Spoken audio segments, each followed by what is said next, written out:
नमस्कार, आदाब दोस्तों, बेस्ट न्यूज पर आपका स्वागत है। मैं हूं Shabir Hussain सैदी।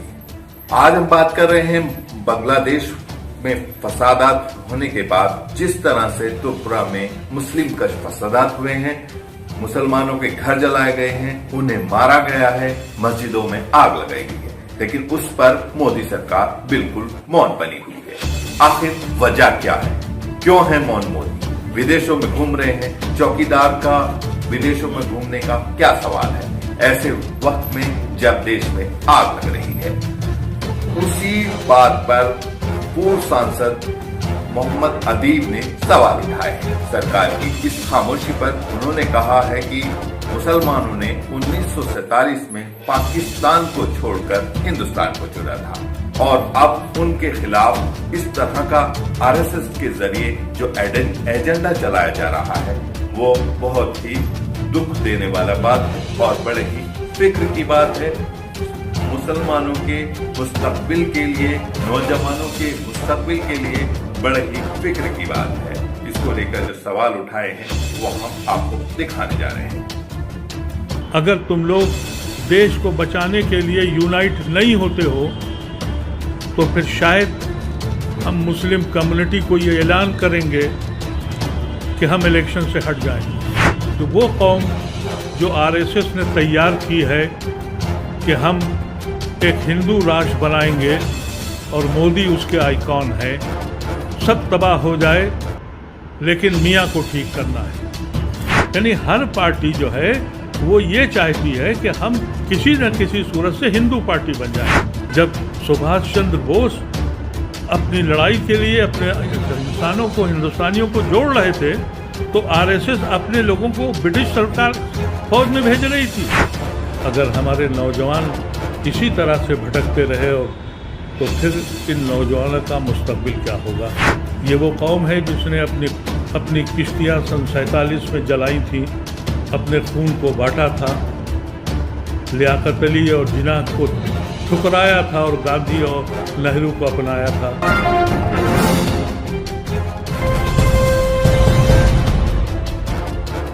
The idea of India जो है वो ख़त्म हो गया है और उसका आखिरी जो उसकी जंग है वो यूपी में होने जा रही है।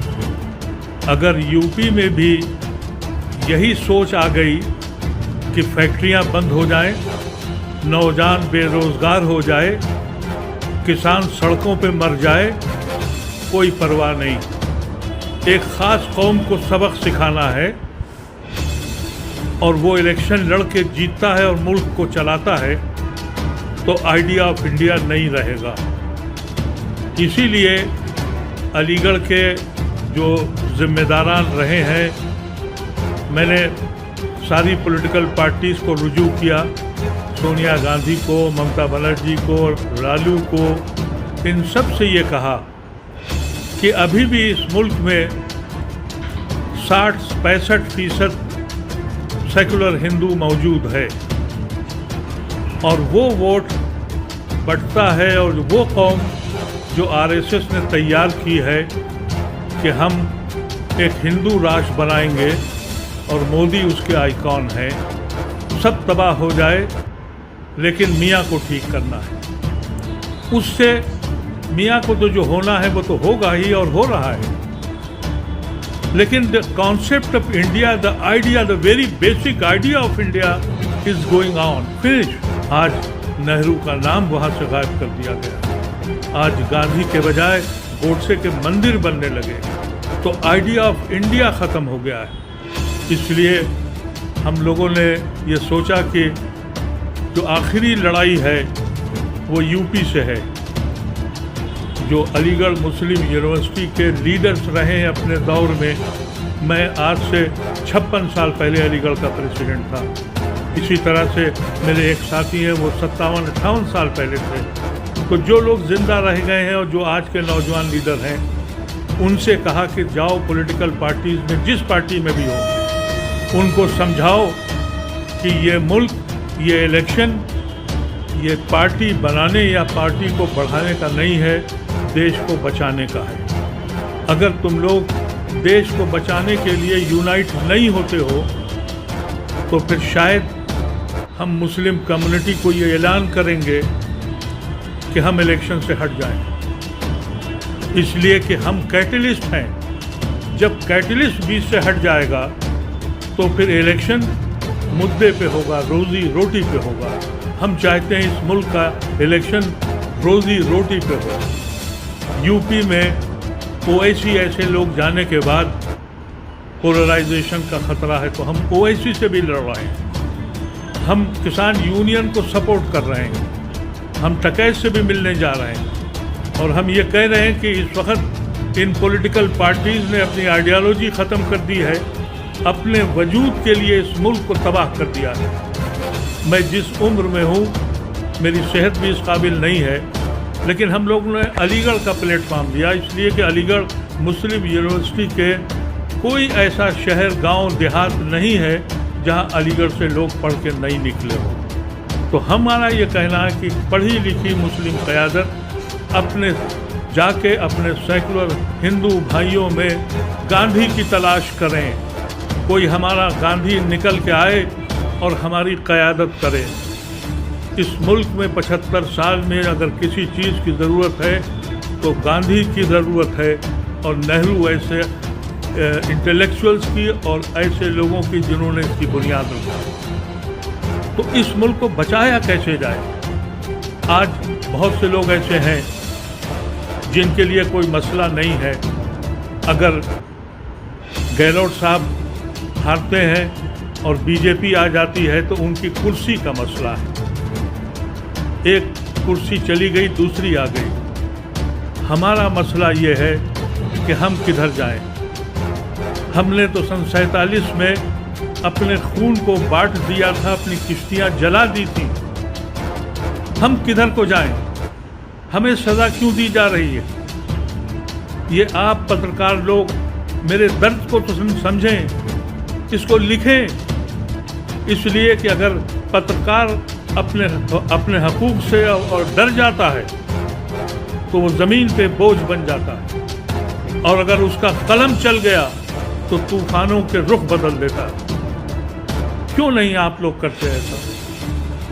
सोचिए तो ये मुल्क कहाँ जा रहा है। हम तो कहीं है ही नहीं, पंचर बनाते हैं, गली कूचों में रहते हैं।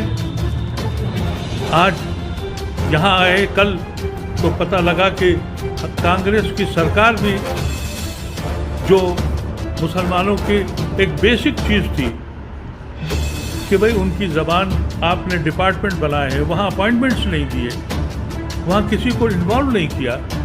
यानी हर पार्टी जो है वो ये चाहती है कि हम किसी न किसी सूरत से हिंदू पार्टी बन जाए।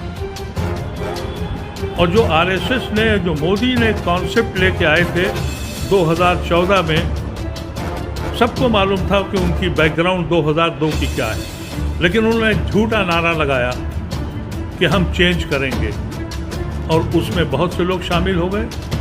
लेकिन आने के बाद उस एजेंडे पे वो आ गए। अब जाहिलों की सरकार बन गई। मैं उनको जाहिल कहता हूं जो नेहरू की खिदमत को इस मुल्क के लिए नहीं समझते। मैं उनको जाहिल समझता हूं जो कांग्रेस की उस ज़माने की लड़ाई ये वो लोग कर रहे हैं जिन्होंने अंग्रेज़ों का साथ दिया। जब सुभाष चंद्र बोस अपनी लड़ाई के लिए अपने इंसानों को, हिंदुस्तानियों को जोड़ रहे थे, तो आरएसएस अपने लोगों को ब्रिटिश सरकार फौज में भेज रही थी। आज वो उनकी आइकॉन है। हमारे एक सीनियर अलीगढ़ के, हमारे अलीगढ़ मुस्लिम यूनिवर्सिटी के राजा महेंद्र प्रताप, जो हमारे एक मायानाज ओल्ड स्टूडेंट हैं, उनको जाट बना दिया इलेक्शन के लिए, एक नेशनल लीडर को। तो ये जो मुल्क में हुआ है, इसके लिए हम लोग आपके पास आए थे। हम जो बात करते हैं हमारे बंद कमरों में होती है। जब आप कलम को जुम्बिश देते हैं तो आवाम तक पहुंचती है। कोई तो निकले, कोई तो कदम उठाए और ये बताए कि the idea, the basic concept of India is going on, finish.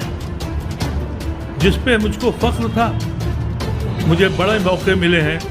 मैंने एज ए स्टूडेंट लीडर 1968 में हिंदुस्तान को रिप्रेजेंट किया था वर्ल्ड असेंबली ऑफ यूथ में। मैं 10 लीडर हिंदुस्तान के गए थे, यूनियन के लीडर्स, और मैं अकेला मुसलमानों में लीडर था।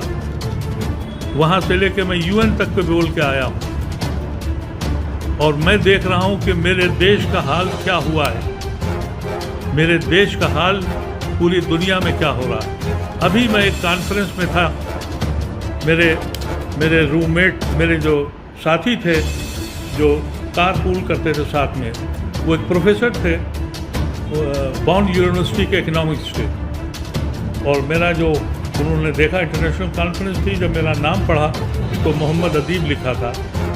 वो समझे कि मैं पाकिस्तानी हूँ, तो मुझसे कहा कि आप पाकिस्तान से आए? मैंने कहा नहीं, मैं हिंदुस्तान का हूँ।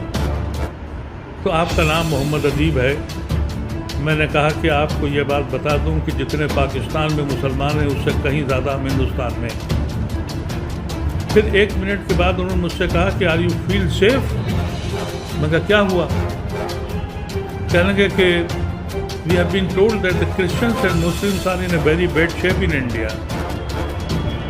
मैंने कहा कि हुकूमतें आती हैं और चली जाती हैं, ये चली जाएंगी। एक हुकूमत है, डेमोक्रेसी है, वो जीत गए हैं, लेकिन द आइडिया ऑफ इंडिया है। अभी इन्होंने कहा कि 6 या 7 MLA आपके हैं यहाँ मुसलमान, ये मुसलमान नहीं है, ये सेकुलरिज्म की पहचान है, नुमाइंदे हैं, द आइडिया ऑफ इंडिया को रिप्रेजेंट करते हैं। मुसलमान होना या किसी कौम से मिलना या जात का मतलब ये नहीं है। यही तो हिंदुस्तान है जिसको छीना जा रहा है। और हमें अफसोस ये है कि जो आज की कांग्रेस सरकार है उसने भी हमको ये समझ लिया है कि भाई ये लायबिलिटी हैं, Muslims became the liability, so nobody is going to touch them. इनको ये कहा जा रहा है कि भाई ये मजबूरन वोट देंगे।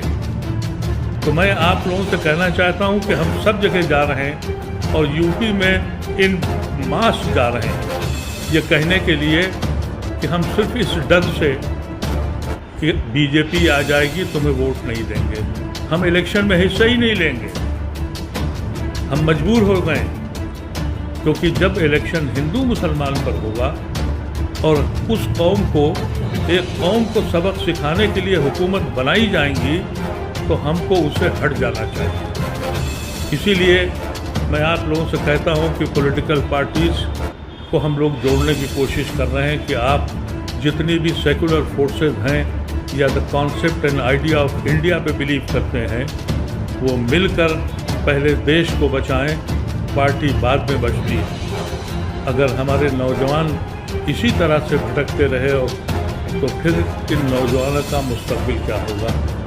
यही मैं आपसे कहना चाहता था, इस उम्मीद के साथ कि मेरे इस दर्द को, ये मेरी कौम के दर्द को समझने की कोशिश कीजिएगा। ये वो कौम है जिसने अपनी किश्तियाँ सन 47 में जलाई थी, अपने खून को बांटा था, लियाकत अली और जिन्ना को ठुकराया था और गांधी और नेहरू को अपनाया था।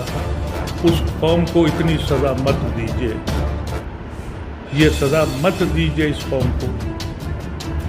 हम आज भी लड़ रहे हैं और आज भी लड़ते रहेंगे। जब ये मुल्क पुकारेगा तो शहादत सबसे पहले हम ही देंगे, लेकिन हिंदुस्तान को उस तरह से न इस्तेमाल कीजिए जिस तरह से आप कश्मीर को इस्तेमाल कर रहे हैं। ताज़ा समाचारों के लिए फेस टुडे न्यूज को सब्सक्राइब करें, बेल आइकन दबाएं, जिससे तमाम जानकारियां आपको मिलती रहें। फेस टुडे न्यूज को सब्सक्राइब करें।